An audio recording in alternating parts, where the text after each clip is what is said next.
And the full extent of the damage from last night's tornado that hit a street in the Auckland suburb of St Heliers was laid bare today. The tornado touched down briefly in Ashby Avenue just after 9 last night, tearing roofs off houses and bringing down trees, fences and power lines. Tom Furley went there today and filed this report. You could hear the hail, it's like bang, bang, bang, real big stones. And then I saw all going past the windows, there's like snow and looked like snow. Yeah. And as I came out to have a look, this just took off. So was there any sort of creaking or cracking beforehand, or was it just ripped off? Just gone, instantly.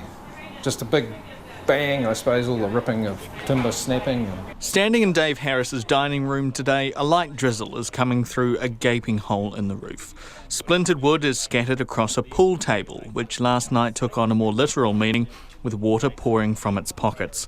Part of Dave's roof is strewn across his neighbour's lawn, while his neighbour's has been blown onto his. Yeah, so that's part of the roof. So it's still got part of the ceiling and the roof on it. And that red one, that's part of his roof. And you can see that goes down round the corner, it's just bent. A big canvas tent he'd put out to dry last week ended up at his neighbour Craig Hawkins' place. So is this where Dave's tent ended up? Oh yeah, it's tent. So that was in the pool. So we pulled it out this morning. And all this iron and all this wood was all in the swimming pool. So that round the back here is where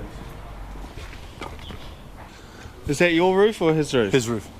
So it's come from the far side of his house, swirled around in here and landed there. So did you see that happening, or it just... No, it happened so fast. So Yeah. we were just sitting there watching TV, and then the hail started, then the rumble happened, and then the explosion happened, and it was all over, just like that. When you say explosion, was that what, just the...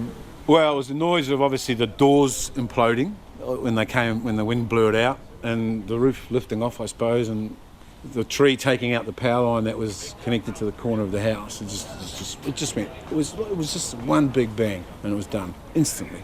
Mr Hawkins' backyard is a mess of corrugated iron, cladding and timber.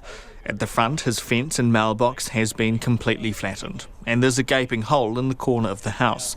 An insurance assessor was there this morning, and tradespeople are already getting to work. Behind Dave and Craig's properties, Kathy Walsh's home escaped with just a few scratched weatherboards and broken spouting. On the lawn, shards of debris had embedded themselves in the ground. Well, it was quite quiet, and then all of a sudden it sounded like there was hail on the roof, and stupidly we opened the curtains and stood looking out the window, and it was just like looking into a washing machine. Couldn't see what was happening except this amazing swirl of water and stuff and everything going around in front of us, and then within a few minutes all the furniture on the deck and everything was just all over the place. As property owners began cleaning up, friends and those who just wanted to lend a hand dropped by to check in.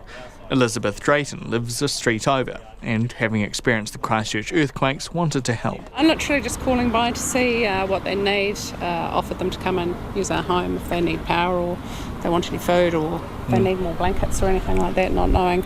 It's not a case of rubbernecking, it's really just a case of, as I say, paying it forward and helping out if you can. Isn't that what life is? Isn't that what community is? On Auckland's waterfront, the Cloud was also damaged in the wild weather.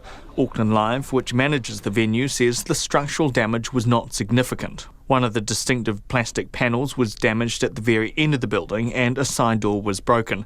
Initial repairs have begun and Queen's Wharf will remain closed to the public while they are carried out. It says it won't impact any events at the Cloud, with the next one still a month away. And Aucklanders are being warned to batten down the hatches again tonight, with more severe weather forecast for the upper North Island. In Auckland for Checkpoint, Tom Furley.